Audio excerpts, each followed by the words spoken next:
ನಮಸ್ಕಾರ ಸ್ನೇಹಿತರೆ, ration card ಅಪ್ಡೇಟ್ಗೆ ನಿಮಗೆ ಸ್ವಾಗತ ಸುಸ್ವಾಗತ. ಸ್ನೇಹಿತರೆ, ರೇಷನ್ ಕಾರ್ಡ್ ಫಲಾನುಭವಿಗಳಿಗೆ ರಾತ್ರೋರಾತ್ರಿ ಭರ್ಜರಿ ಗುಡ್ ನ್ಯೂಸ್ ಆದರೆ ಬರ್ತಿರುವಂಥದ್ದು. ರಾಜ್ಯದ ಪಡಿತರ ಚೀಟಿದಾರರಿಗೆ ರಾತ್ರೋರಾತ್ರಿ ಭರ್ಜರಿ ಗುಡ್ ನ್ಯೂಸ್ ಮೇಲೆ ಗುಡ್ ನ್ಯೂಸ್ ಬರ್ತಿದೆ. ಈಗ ಬರ್ತಿರುವಂತಹ ಗುಡ್ ನ್ಯೂಸ್ ಬಗ್ಗೆ ನಿಮಗೆ ತಿಳಿಸ್ಕೊಡ್ತೀನಿ. ಮತ್ತು ಅಕ್ಕಿ ಮತ್ತು ರಾಗಿ ವಿಷಯದಲ್ಲಿ ಏನೇನು ಗೊಂದಲಗಳು ಉಂಟಾಗಿತ್ತು ಇವೆಲ್ಲದ್ರ ಕುರಿತು ಕೂಡ ತಿಳಿಸ್ಕೊಡ್ತೀನಿ. ನಿಮ್ಮೆಲ್ಲರಿಗೂ ಓವರ್ ಆಲ್ ಗುಡ್ ನ್ಯೂಸ್ ಅಪ್ಡೇಟ್ಸೇ ಬಂದಿರುವಂಥದ್ದು.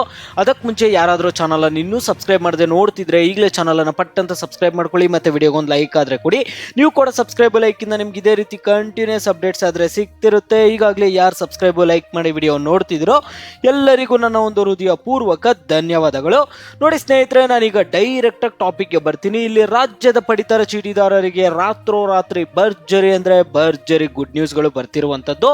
ಈಗ ರಾಜ್ಯದ ಪಡಿತರ ಚೀಟಿದಾರರಿಗೆ ಭರ್ಜರಿ ಗುಡ್ ನ್ಯೂಸ್ ಕೊಡ್ತಿದ್ದಾರೆ ಸ್ನೇಹಿತರೆ. ಈಗ ಈ ಒಂದು ಗುಡ್ ನ್ಯೂಸ್ ಬಗ್ಗೆ ನೀವು ತಿಳ್ಕೋಬೇಕು ಅಂದರೆ ವಿಡಿಯೋ ಕೊನೆವರೆಗೂ ನೋಡಲೇಬೇಕು, ಎಲ್ಲೂ ಸ್ಕಿಪ್ ಮಾಡಕ್ಕೆ ಹೋಗಬೇಡಿ.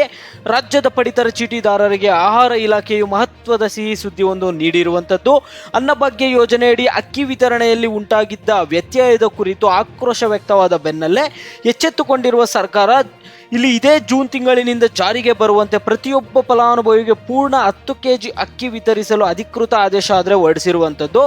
ಇಲ್ಲಿ ರಾಗಿ ವಿತರಣೆ ಆದೇಶಕ್ಕೆ ಇಲ್ಲಿ ಬ್ರೇಕ್ ಆದರೆ ಹಾಕಿದೆ ಸ್ನೇಹಿತರೆ. ರಾಜ್ಯ ಸರ್ಕಾರದ ಅನ್ನಭಾಗ್ಯ ಯೋಜನೆಯಡಿ ಅಕ್ಕಿ ವಿತರಣೆ ಸ್ಥಗಿತಗೊಂಡಿದ್ದರಿಂದ ಇಷ್ಟು ದಿನ ಕೇವಲ ಕೇಂದ್ರ ಸರ್ಕಾರದ ಕೋಟಾದಡಿ ಮಾತ್ರ ಅಕ್ಕಿ ಸಿಗುತ್ತಿತ್ತು. ಇಲ್ಲಿ ಕೇಂದ್ರ ಸರ್ಕಾರದ ಕೋಟಾದಡಿ ಮಾತ್ರ ಇಲ್ಲಿ ಅಕ್ಕಿ ಸಿಗ್ತಿತ್ತು. ಇದರಿಂದಾಗಿ ಮೊದಲು 6 kg ರಾಗಿ ಮತ್ತು 4 kg ಅಕ್ಕಿಯನ್ನು ವಿತರಿಸಲಾಗುತ್ತಿತ್ತು. ಅಲ್ಲದೆ ಕಳೆದ 2 ತಿಂಗಳಿನಿಂದ ಕೇವಲ ರಾಗಿಯನ್ನೇ ವಿತರಿಸುವುದಾಗಿ ಆಹಾರ ಇಲಾಖೆ ಆದೇಶ ಆದರೆ ಹೊರಡಿಸಿರುವಂಥದ್ದು. ಈ ನಿರ್ಧಾರದಿಂದಾಗಿ BPL ಕಾರ್ಡ್ದಾರರಲ್ಲಿ ತೀವ್ರ ಅಸಮಾಧಾನ ಆದರೆ ವ್ಯಕ್ತಪಡಿಸ್ತಿದ್ರು.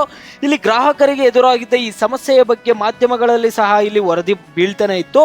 ಮಾಧ್ಯಮಗಳ ವರದಿಗೆ ತಕ್ಷಣವೇ ಸ್ಪಂದಿಸಿರುವ ಆಹಾರ ಇಲಾಖೆ ರಾಗಿ ವಿತರಿಸುವ ತನ್ನ ಹಳೆಯ ಆದೇಶವನ್ನು ಬದಲಿಸಿಕೊಂಡಿದೆ. ರಾಗಿ ವಿತರಣೆಗೆ ಸದ್ಯ ಬ್ರೇಕ್ ಹಾಕಲಾಗಿದ್ದು ಬಡ ಜನರಿಗೆ ಅನುಕೂಲವಾಗುವಂತೆ ಜೂನ್ ತಿಂಗಳಿನಿಂದಲೇ ನೇರವಾಗಿ 10 kg ಅಕ್ಕಿಯನ್ನೇ ನೀಡಲು ಆಹಾರ ಇಲಾಖೆ ಸಂಪೂರ್ಣ ಸಿದ್ಧತೆ ಆದರೆ ಮಾಡ್ಕೊಳ್ತಿರುವಂಥದ್ದು. 3 ವರ್ಷಗಳಿಂದ ನಿಂತ ಪಡಿತರ ಚೀಟಿ ವಿತರಣೆ BPL ಸೌಲಭ್ಯಕ್ಕಾಗಿ ಬಡವರ ಪರದಾಟ. ರಾಜ್ಯದಲ್ಲಿ ಕಳೆದ 3 ವರ್ಷಗಳಿಂದ ಹೊಸ ಪಡಿತರ ಚೀಟಿಗಾಗಿ ಅರ್ಜಿ ಕರೆಯಲಾಗುತ್ತಿಲ್ಲ. ಇದರಿಂದ ಅನೇಕ ಜನರು ಬಹಳಷ್ಟು ಸಮಸ್ಯೆಗಳನ್ನಾದರೆ ಅನುಭವಿಸ್ತಿದ್ದಾರೆ. ಮುಖ್ಯವಾಗಿ ಈ ಕಾರ್ಡ್ ಸಿಗದ ಕಾರಣದಿಂದ ಲಕ್ಷಾಂತರ ಬಡ ಕುಟುಂಬಗಳು ಸರ್ಕಾರದ ಸೌಲಭ್ಯಗಳಿಂದ ವಂಚಿತರಾಗಿರುವಂಥದ್ದು. ಯೋಜನೆಗಳ ಫಲ ಸಿಗದೆ ಸಂಕಷ್ಟದಲ್ಲಿ ಜನರು BPL ಕಾರ್ಡ್ ಇಲ್ಲದೆ ಬಡವರು ಕೇವಲ ಪಡಿತರ ಅಕ್ಕಿ ಮಾತ್ರವಲ್ಲದೆ ಆರೋಗ್ಯ ಮತ್ತು ಗ್ಯಾರಂಟಿ ಯೋಜನೆಗಳ ಲಾಭ ಪಡೆಯಲು ಸಾಧ್ಯವಾಗದೆ ಸಂಕಷ್ಟಕ್ಕಾದರೆ ಸಿಲುಕಿದ್ದಾರೆ. ಇದರ ಜೊತೆಗೆ BPL ಪಡಿತರ ಚೀಟಿಯು ಆಯುಷ್ಮಾನ್ ಭಾರತ್ ಅಡಿ ಉಚಿತ ವೈದ್ಯಕೀಯ ಚಿಕಿತ್ಸೆ ಪಡೆಯಲು ಹಾಗೂ ಸರ್ಕಾರದ ಗೃಹಲಕ್ಷ್ಮಿಯಂತಹ ಗ್ಯಾರಂಟಿ ಯೋಜನೆಗಳಿಗೆ ಪ್ರಮುಖ ದಾಖಲೆ ಆಗಿರುವಂಥದ್ದು ಇಲ್ಲಿ ಪಡಿತರ ಚೀಟಿ ಕೂಡ ಸ್ನೇಹಿತರೆ. ಆದರೆ ಕಾರ್ಡ್ ಇಲ್ಲದ ಕಾರಣ ಬಡ ರೋಗಿಗಳು ಆಸ್ಪತ್ರೆಗಳಲ್ಲಿ ಚಿಕಿತ್ಸೆ ಪಡೆಯಲಾಗದೆ ಪರದಾಡ್ತಿದ್ದಾರೆ. ಸದ್ಯಕ್ಕೆ ಆಹಾರ ಇಲಾಖೆಯು ಕೇವಲ ವೈದ್ಯಕೀಯ ತುರ್ತು ಪರಿಸ್ಥಿತಿ ಇರುವವರಿಗೆ ಮತ್ತು ಈ ಶ್ರಮ್ ನೋಂದಾಯಿತ ಕಾರ್ಮಿಕರಿಗೆ ಮಾತ್ರ ಆದ್ಯತೆ ನೀಡುತ್ತಿದ್ದು ಸಾಮಾನ್ಯ ಬಡವರ ಬೇಡಿಕೆ ಇಲ್ಲಿ ಕಡೆಗಣಿಸಲ್ಪಟ್ಟಿದೆ. ಇಲ್ಲಿ ಅಂಕಿಅಂಶಗಳ ವಿವರ ಪ್ರಸ್ತುತ ರಾಜ್ಯದಲ್ಲಿ ಸುಮಾರು 1.54 ಕೋಟಿ ಪಡಿತರ ಚೀಟಿಗಳಿದ್ದು 5.45 ಕೋಟಿ ಫಲಾನುಭವಿಗಳಿದ್ದಾರೆ. ಇದರಲ್ಲಿ 1.14 ಕೋಟಿ BPL ಕಾರ್ಡ್ಗಳಿದ್ದಾವೆ. 10.47 ಲಕ್ಷ ಅಂತ್ಯೋದಯ ಕಾರ್ಡ್ಗಳಿವೆ. ಆದರೂ ಸಹ ಜನಸಂಖ್ಯೆ ಏರಿಕೆ ಮತ್ತು ಹೊಸದಾಗಿ ವಿಭಜನೆಯಾದ ಕುಟುಂಬಗಳು ಕಳೆದ 3 ವರ್ಷಗಳಿಂದ ಹೊಸ ಕಾರ್ಡ್ಗಾಗಿ ಕಾಯ್ತಾನೆ ಇದ್ದಾರೆ. ಹೊಸ ಕಾರ್ಡ್ ಬೇಕು ಅಂತ ತುಂಬ ದಿನದಿಂದ ಬಡವರೇ ಕಾಯ್ತಿದ್ದಾರೆ. ಅವ್ರಿಗೆ ಕಾರ್ಡ್ ಇಲ್ಲ, ಇಲ್ಲಿ ಚಿಕಿತ್ಸೆ ಸೌಲಭ್ಯಗಳು ಸಿಗ್ತಿಲ್ಲ, ಗ್ಯಾರಂಟಿ ಯೋಜನೆಗಳ ಸೌಲಭ್ಯಗಳು ಸಿಗ್ತಿಲ್ಲ. ಇದ್ರ ಬಗ್ಗೆ ಸರ್ಕಾರ ಎಚ್ಚೆತ್ಕೊಂಡು ಇಲ್ಲಿ ಆದಷ್ಟು ಬೇಗ ಬಡವರು ಯಾರು ಇದ್ದಾರೆ ಅಂತ ಅವರಿಗೆ ಒಂದು ಹೊಸ ರೇಷನ್ ಕಾರ್ಡ್ಗಳನ್ನು ವಿತರಣೆ ಆದರೆ ಮಾಡಬೇಕು ಸ್ನೇಹಿತರೆ. ಮತ್ತೆ ಈಗ 10 kgನೇ ಅಕ್ಕಿ ಕೂಡ ಕೊಡೋದಕ್ಕೆ ರೆಡಿ ಅಂತ ಕೂಡ ಇಲ್ಲಿ ಹೇಳ್ತಿರುವಂಥದ್ದು.